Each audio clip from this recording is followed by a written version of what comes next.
In the professional world, everyone is expecting you to use a blueprint for success.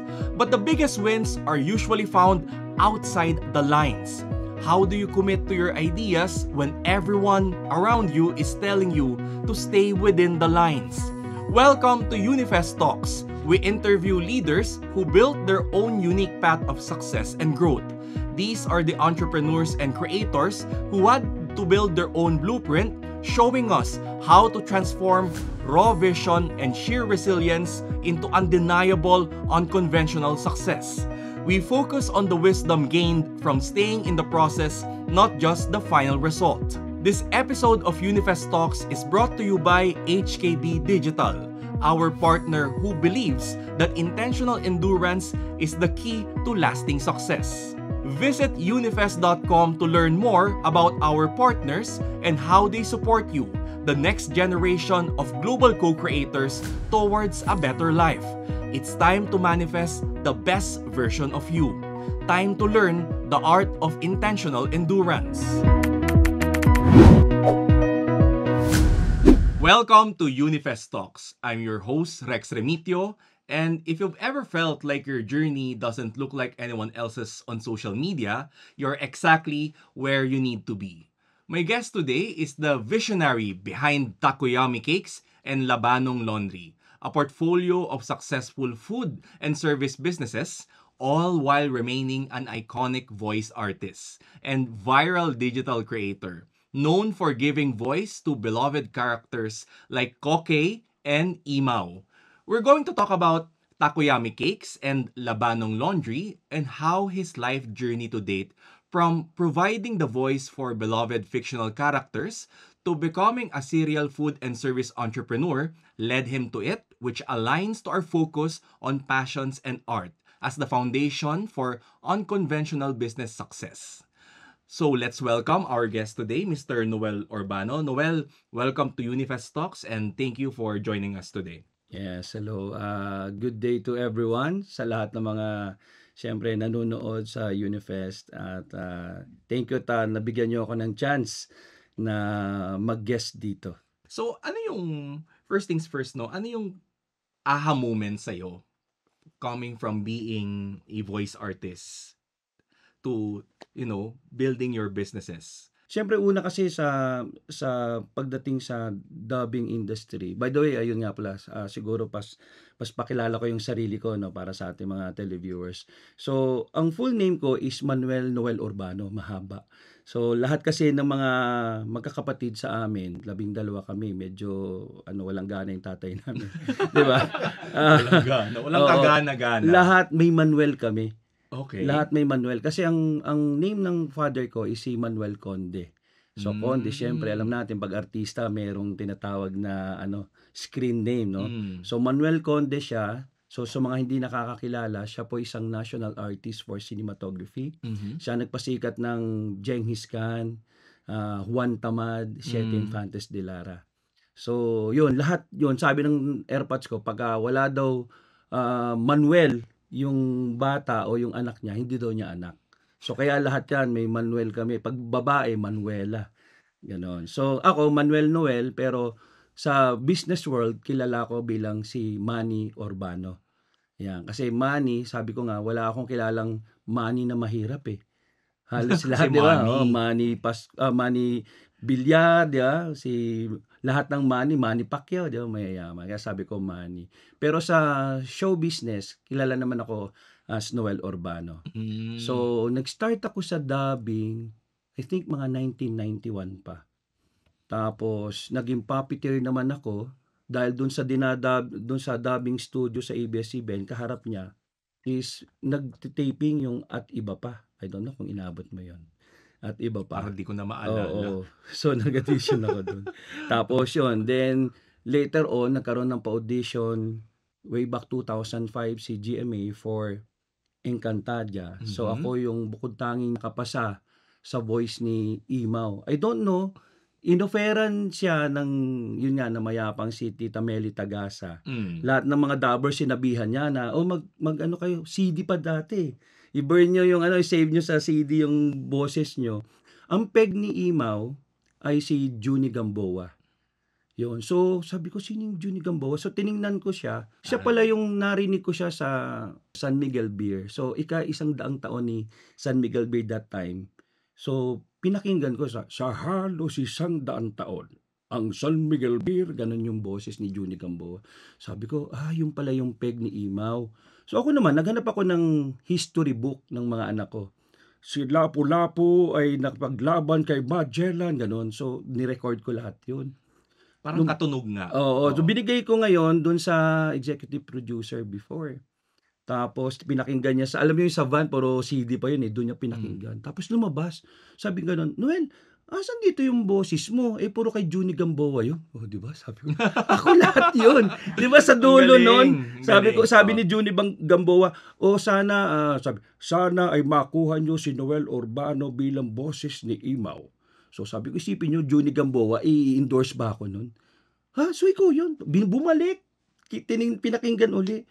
Tapos yun, sabing ganun, di ikaw na. And the rest was history. Ang maganda pa niya, walang ibang nag-submit ng boses ni Imaw.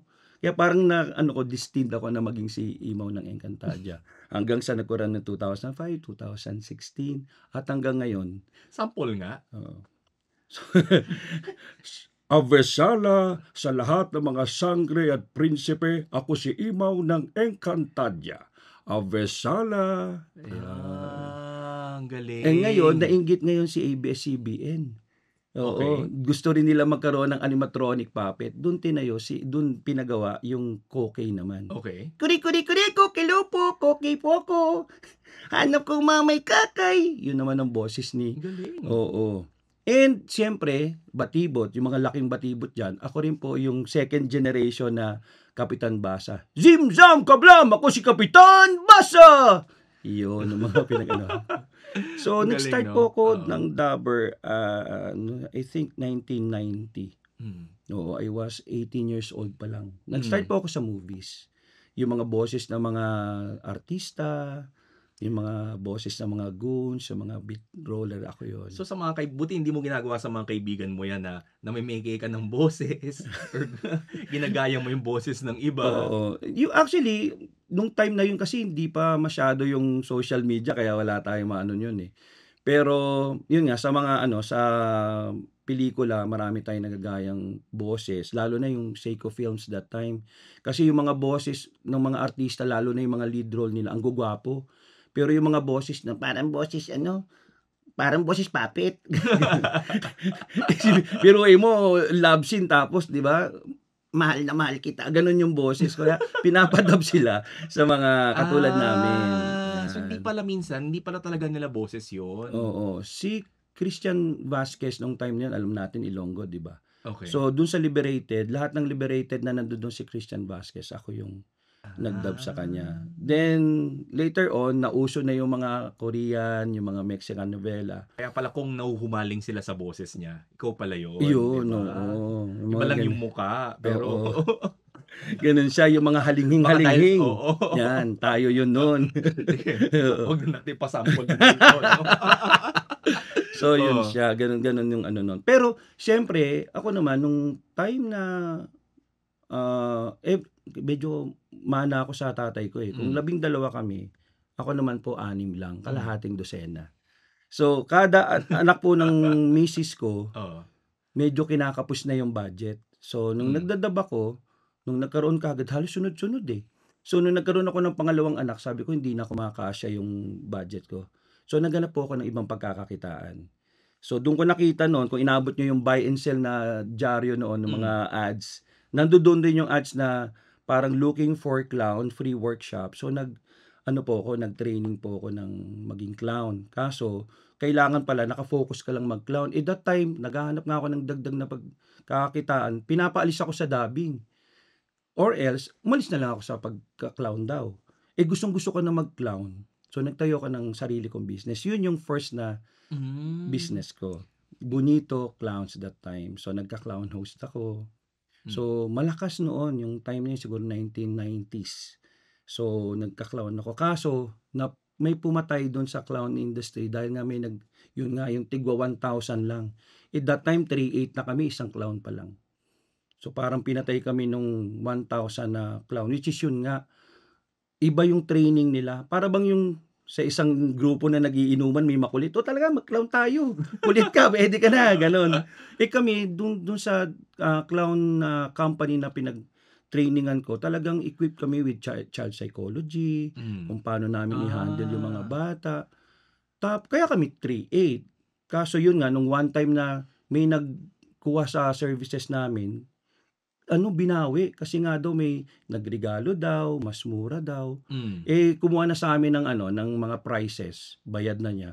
So sabi, "Paano po ito ma'am, hindi po ma-refund 'to." Sabi niya, "O di sige dalhin mo na lang dito." So pinuntahan ko yung client at sakto nagpa-party na yung tatlong clown nga na 1,000. Nandun ka rin? Oo, so pinag-aralan ko, bakit ano bang meron dito sa mura na ito? Oh. Ayun na nga, so tatlo sila, si Impact 1, si Impact 3, tapos yung sa isa Impacto. Kaya kaya Parang kung sabi ko, bata ako, "Ayos 'to," oo. oo, napakasayang alaala. 'Di ba? Oo. Biruin mo yun ang matututunan ng mga bata dun sa host, 'di ba? Oo. Biruin mo Impacto.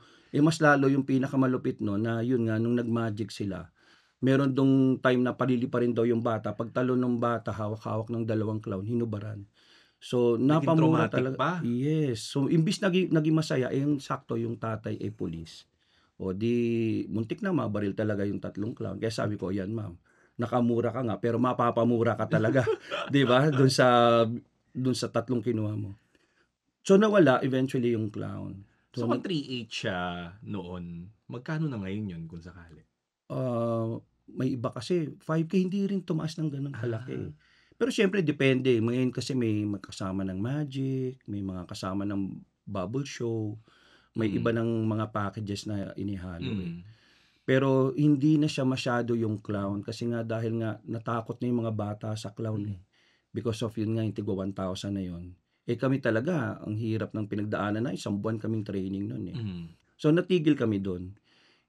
Actually hindi ako masyadong gano'n kanegosyante, yung wife ko ang negosyante. Mhm. So siya talaga tawag dun, ma-manage ng mga businesses. So dun halos parang unti-unti nung nakikita ko nagkaroon na naman kami ng isa pang anak, pangatlong anak, naku Hmm. dagdag na naman dapat na 'to, kailangan Negosyo. pagkakitaan, 'di ba? Kada anak may negosyong dagdag Oo. 'no? Oo. So yun na, dun nagsimula na mag-ano kami sa food business naman. Which Okey. is yung wife ko naman is nasa tawag dun, nag-HRM siya, undergrad nga lang kasi nga yun, kumbaga nagkaanak kaagad, na Oo. nag-asawa kaagad kami kaya hindi siya natuloy. Oo.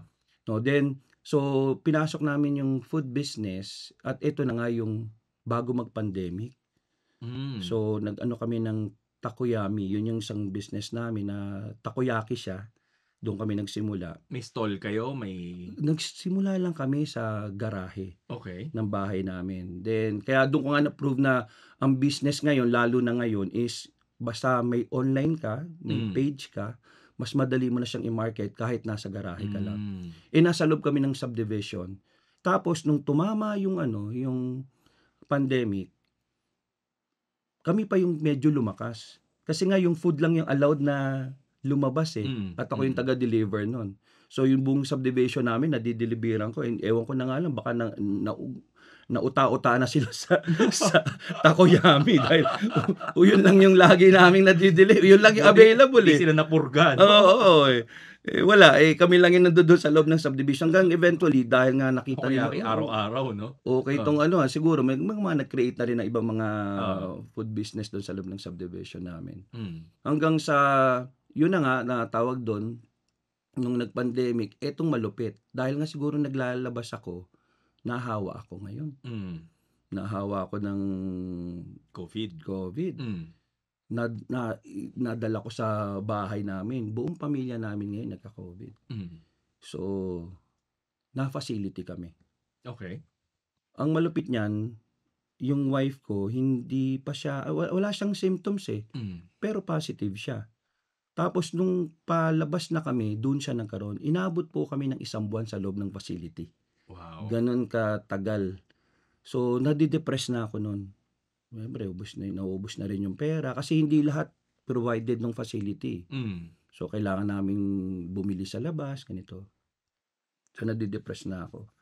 So, sabi ko hindi po puwede yung ganitong wala kang kinikita. Doon ko nag-start na yung mga ibang dabber na kasama namin kasi nag-YouTube na, yun na yung horror channel. So doon ako sa cellphone, through cellphone, nag-create ako ng YouTube channel, inedit ko yung profile pic ko. Tapos doon ako nagsimula na mag-YouTube. Ngayon, hanggang sa nung nakalabas kami, after 5 years, pumatok na yung channel. So lumakas na ngayon, nasa 700,000 na Dami yung Kahit subscriber. voice lang siya, di ba? Mm, Pero para galing siyang na radyo sa YouTube.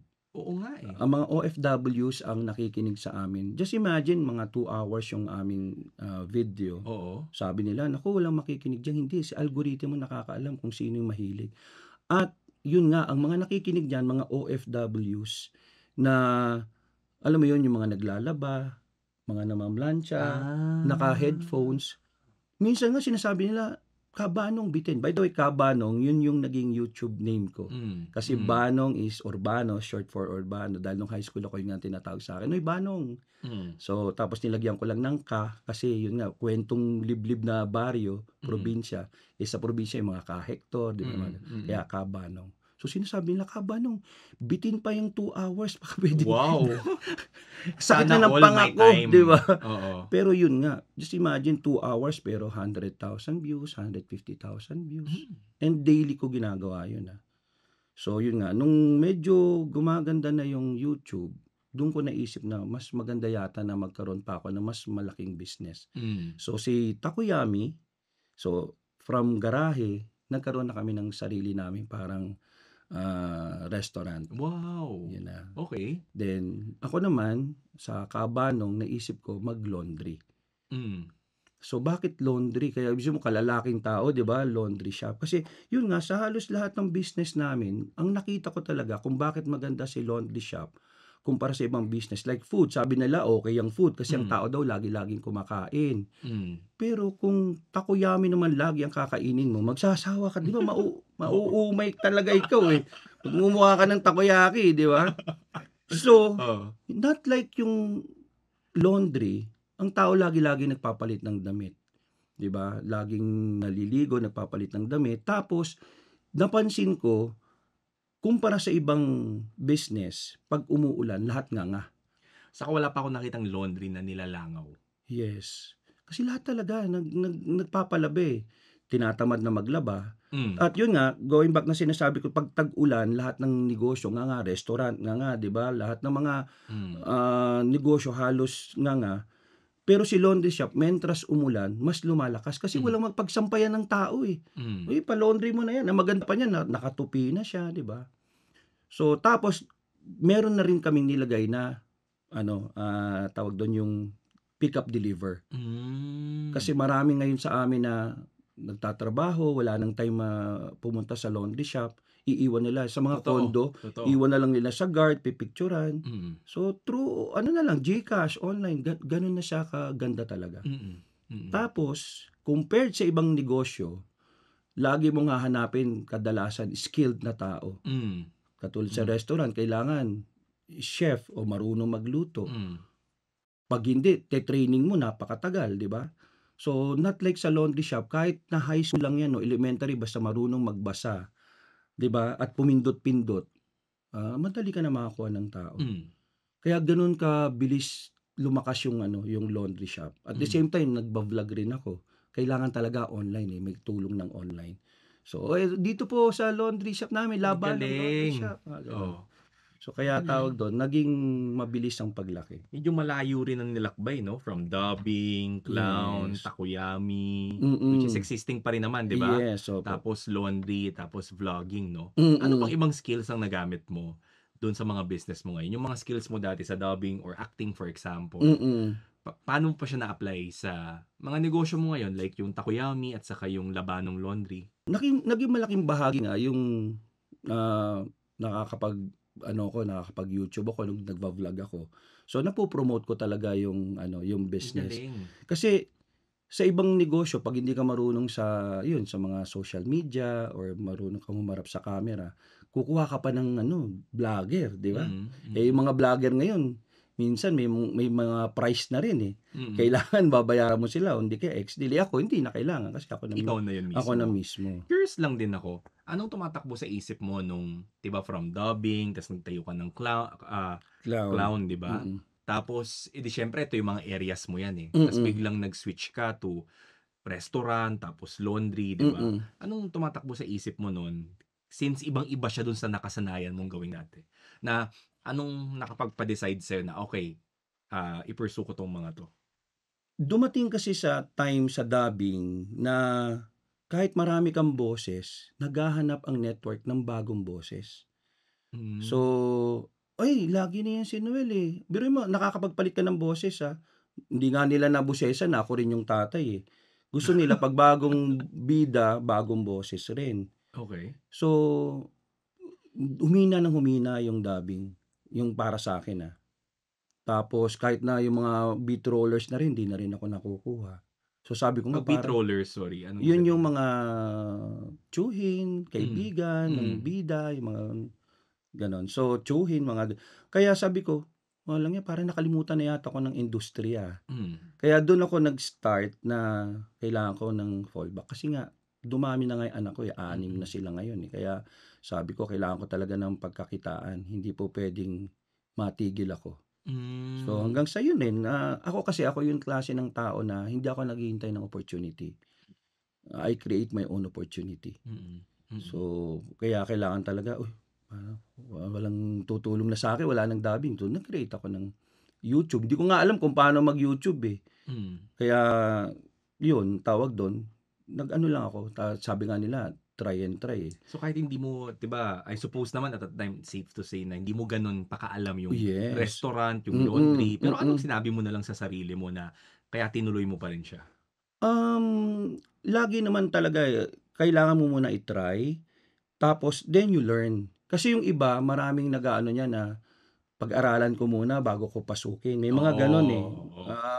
Ako kasi mas madali mo siyang mapag-aralan kung ikaw, tawag dun, nandodoon na. 'Di ba? Kahit nga sa pagda-drive, kahit na anong turo mo niya kung wala kang actual, hindi mo matututunan. So Mm. same with dun sa pagbi-business. Mm. Talagang tinry ko muna, pinasok ko muna Mm. at saka ko na inaaral, Mm. 'yun. Anong initial challenges na kinaharap mo bilang business owner dun sa restaurant saka dun sa laundry? So siyempre yung mga tao talaga. Not like nung dati kami-kami lang, madali mo lang makontrol. Hmm. Pero ngayon kasi pagka kumuha ka ng mga tao yung iba may mga attitude, 'di ba? 'Yun yung mahihirap, eh. Kaya sabi ko pagka puwede nga lang sana yung mga anak ko, pero siyempre iba-iba rin yung gusto rin nila, eh. So yung number one yung attitude ng mga tao. Ang hirap talagang mag-handle ng tao. And siyempre yung pampuhunan, tapos yung sa marketing, 'yun yung mga Hmm. challenges talaga So niyan. paano mo sila na-overcome? Inaral din talaga and through experience ang sa'kin kasi meron akong tinatawag na 4 pillars to success, eh. Hmm. So number one talaga diyan is you must talaga plan. So kasama dun sa planning is yung aaralin mo kung ano yung negosyo, 'di ba? Kung Kasi 'di ba papaano kadalasan para sa iba, hindi ko alam 'yan, 'di ba, mga gano'n 'di gano'n, ba? Parang hindi ko alam, ang hirap pag-aralan 'yan, 'di ba? Pero 'yun. ikaw talagang pinag-aralan mo 'no? Kailangan pag-aralan, kasi kung gusto mo talaga aaralin mo, eh. Then siyempre 'pag once na inaral mo 'yan, hindi ka naman puwedeng aral ng aral, hindi ka puwedeng analyze ng analyze, baka ma-paralyze ka sabi nila. Mm. So kailangan mo siya put into action. So kailangan mo siyang yung lahat ng natutunan mo, i-ano mo na kaagad, i-apply mo. Then 'pag once na in-apply mo na siya, then you analyze. Katulad nun, anong nangyari dun sa negosyo, bakit may nawawala na mga damit, paano so ina-analyze mo, then pagka in-analyze mo, then you adjust. Yun yung Mm. 4 pillars sa akin. So pagka na-adjust ka na, kung medyo okay, di tuloy, pagka hindi, plano uli, ganun yung plano, teka paulit-ulit lang. Mm. Yun yung lagi kong parang formula kung paano maging successful. Mm. Kanina nabanggit mo 'di ba, yung isa sa mga skills na na-apply mo is ikaw yung nagvo-vlog, yung sa Mm, laundry mo, tama ba? Pati ba yes. restaurant? Pati restaurant, Oo, pati ikaw yung mm, nagvo-vlog. mm. 'Pag so yun yung mga skills 'di ba? Pagdating naman sa mga kaugalian, qualities, ano naman o mga values, ano naman Mm. yung mga nadala mo from your voice acting career dun sa mga pagnenegosyo mo ngayon? Sa voice acting career kasi bata pa lang ako, mga nakasama ko talaga mga professional na tao. So, 'pag professional na tao yung kasama mo, pati yung thinking nila kung paano magtrabaho, 'di ba, kailangan close to perfect nga, eh. Yung may mga kasama ako talaga Ah, sila Tita Lucy Quinto, 'yan yung mga ano mm. ko, eh, tawag dun, 'yan yung mga mentor ko, eh. Hindi talaga sila nag naggo-good ng take hangga't hindi talaga halos close to perfect. So, yun yung nadala ko sa pagbi-business. Kailangan talaga maging maayos sa laundry, hindi po puwedeng-puwede na 'yan. Kailangan talaga hangga't maaari yung maayos talaga siya, and gano'n din sa food.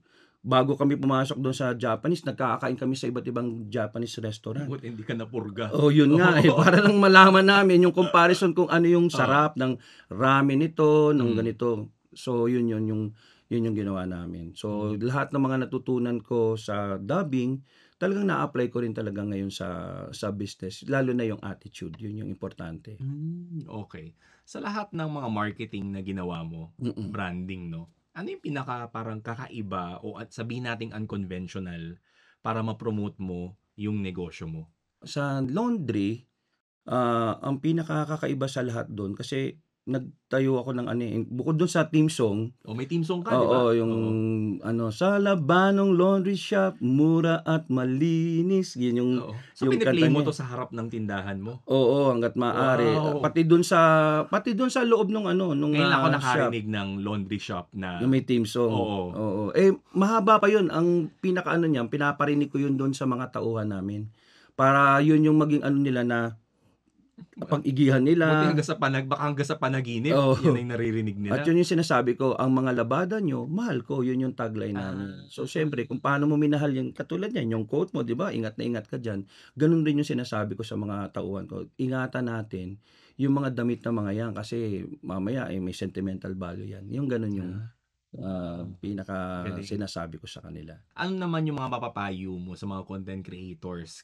Sabi mo 'di ba, almost 700,000 Yes, na oo. subscribers 'di ba? Yes. Anong maipapayo mo sa mga content creators naman ng iba kung ano na ng ginagawa, 'di ba? Oo. Para lang magkaroon ng views. Pero Mm. ikaw 'di ba, you just really stick to, one method which is nagna-narrate ka ng Mm. 2 oras na horror story 'di ba? Yes, Okay. oo. Anong maipapayo mo sa mga content creator? Ah, sa YouTube kasi talaga maraming ano, eh, maraming niche na tinatawag. So, sabi nga nila pagka once na create ka ng isang channel, wag ka daw chop suey. Hmm, Ibig sabihin wag yung sa isang channel kung ano-ano yung mga nilalagay mo dun, kaya kailangan talaga focus ka muna talaga sa isang niche. So, yun yung ginawa ko, talagang horror lang.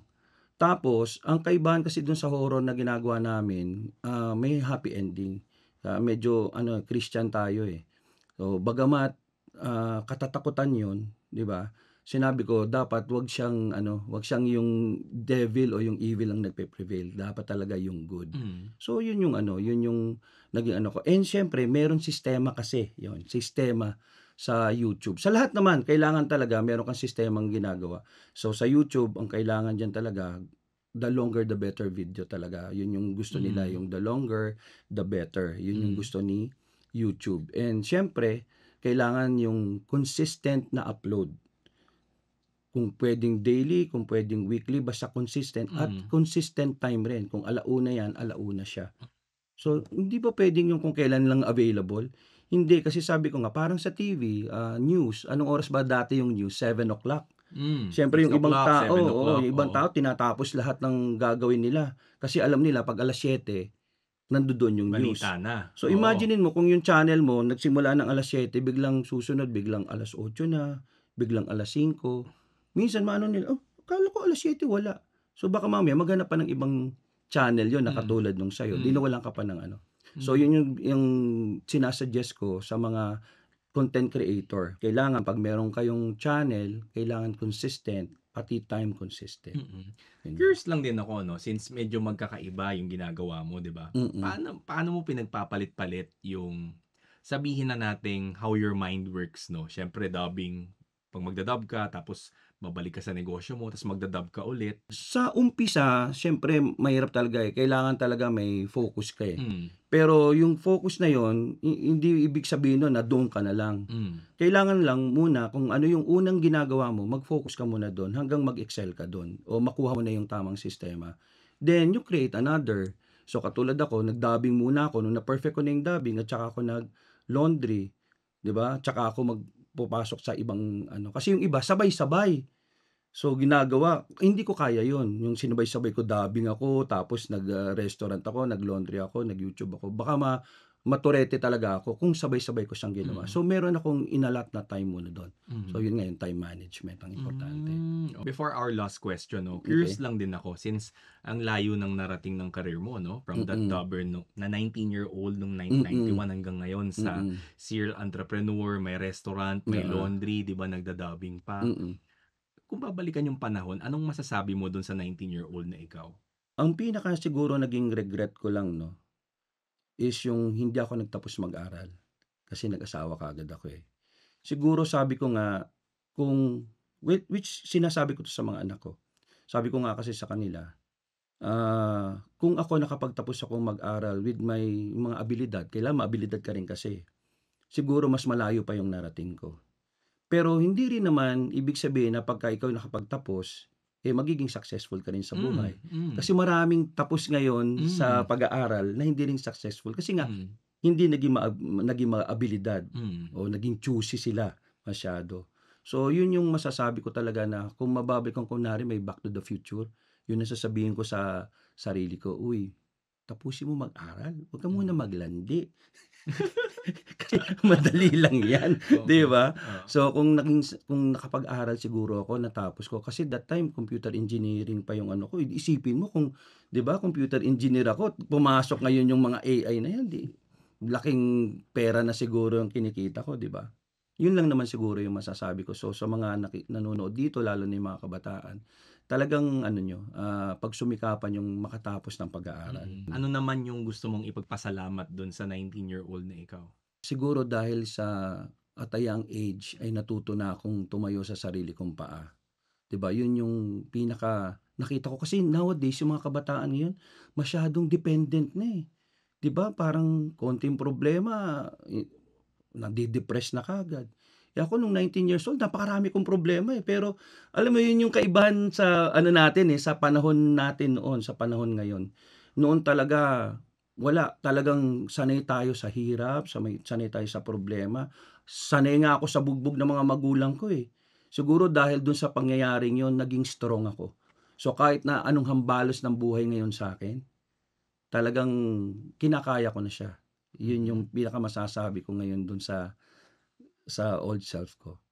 So before we end, no, we have one final question Mhm. para sa bawat guest ng Unifest Talks, 'di ba? Because Okey. alam naman natin na yung long-term success is not just based on one big decision, Yes. pero based on tiny, consistent actions na Correct. sunod-sunod, 'di ba? So, ano yung non-negotiable na habit na ginagawa mo kada araw o yung hindi siya pwedeng mawala sa lahat ng habits mo? Una sa lahat alam niyo po ano, corny man pakinggan 'no, pinagpapasalamat ko talaga everyday pagkagising ko na nagigising pa ako. Nagpapasalamat talaga ako sa Mm. Panginoon, "Lord, thank you buhay pa ako." Kasi may mga tao na alam mo 'yun, hindi na nagigising, eh, 'di ba? Kaya ako meron paggising ko, "Uy, buti meron pa akong chance uli." So iniigihan ko siya and everything na ginagawa ko, I commit myself. Sabi ko nga sa mga tao ko, "Huwag kayong mag-commit, sa akin, mag-commit kayo sa sarili niyong pangarap. Kailangan may pangarap kayo." Sabi nga nila 'di ba sa commercial, "Saan ka gumigising?" So ako 'yun, may gumigising ako para sa family ko, Mhm. 'di ba? 'Yun yung pangarap ko, eh, na ang dami naming struggles talaga sa buhay. Pero gano'n talaga ang gulong, eh, minsan nasa ilalim ka, minsan sa ibabaw. Kaya 'pag nasa ibabaw ka, 'yun din, you stay humble.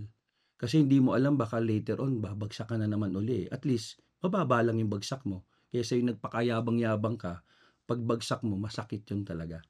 So 'yun yung pinagpapasalamat ko araw-araw, 'yun yung nagiging habit ko, pasalamat sa Panginoon. Mm. And lahat ng ginagawa ko as much as possible, talagang ano, close to perfect talaga. Mhm. 'Yun, Mm. 'yun yung Mm. gusto kong lagi kong shine rin sa mga anak ko 'yun.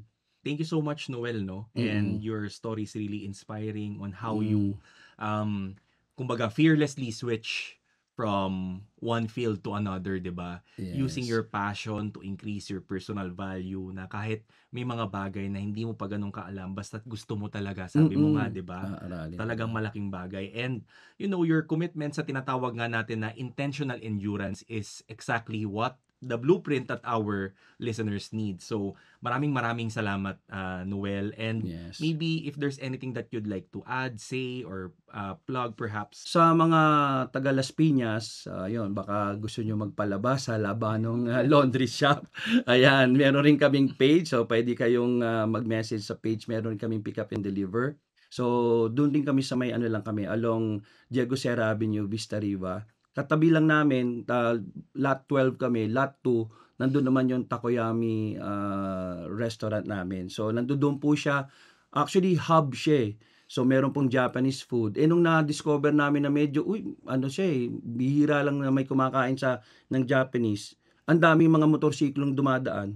So, dun sa parking lot namin, ginawa na namin, nilagyan namin tent, ginawa namin parisan, tsaka tapsilogan. Ayun, mas malakas. Wow. Ayun. So, wow. yun, ganun yung namin. So, baka gusto nyo. And, kung gusto nyo rin po magkaroon ng sariling laundry shop nga pala, pwede rin nyo po kaming, siguro, baka makatulong ako na magkaroon. Kasi, madalas ang laundry shop, malaking pera ang involved eh. Pero dito sa nakuha kong laundry shop package, meron po siyang financing company na partner. So, hindi ka na maglalabas ng ganung kalaki. So, kung mga interested rin na magkaroon ng laundry shop, okay, pwede nyo po akong i-message. Pwede bang mag-ano ng number? Baka gusto nyo po na tawagan ako, kontakin ako, 0927-865-4566. Ayan. I-rewind nyo na lang kung hindi nyo nakuha. Okay. Para lang sa kaalaman ng viewers din natin, so mga how much ba usually? Sabi mo, hindi na kailangan ng malaking kapital masyado. So, mga how much ba usually ang? Hindi. Kung ika-cash nyo siya, halos aabot kayo ng 2M. Pero pagka once na merong financing company, yung down payment. Oo, yung down payment siya is 10% naka-promo ngayon. So, 10% ng, sabihin natin kasi isang set is nasa 200K eh. So, pag 5 yun, magkano na yun? Nasa 1M na. So, mga 100K na lang ang ida-down mo. Plus yung processing fee na 50K. So, 150. Tapos yung enclosure. Yung enclosure ay yung parang naka-box yun, na yun. Tapos sa likod doon, andoon yung, yung tawag doon, LPG na connection, electric connection. So, 250K yun. So, more or less siguro, sabi na lang natin kasama yung mga signages and everything, siguro mga 600K.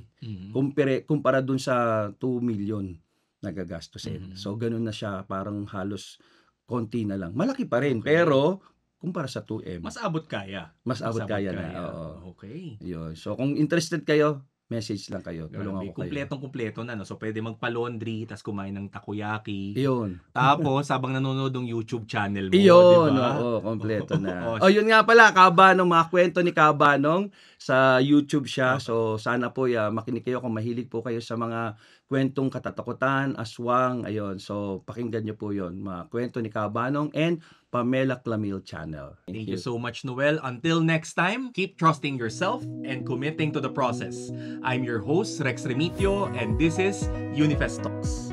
That was another masterclass in sustainable success. If today's conversation showed you anything, it's that your vision is worth the focus, and the journey demands your resilience, not your burnout. Take one unconventional step today towards manifesting the best version of you. Again, a huge thank you to our partner, HKB Digital, for supporting the collective's vision for Unifest Talks. And special thanks to the following for their support: Eastern Communications and Ayala Foundation. To catch all the lessons from our guests, hit subscribe wherever you are tuning in and follow Unifest on all social media platforms. Visit unifest.com to access the show notes and connect with our global co-creators of tomorrow. Until next time, keep trusting yourself and committing to the process.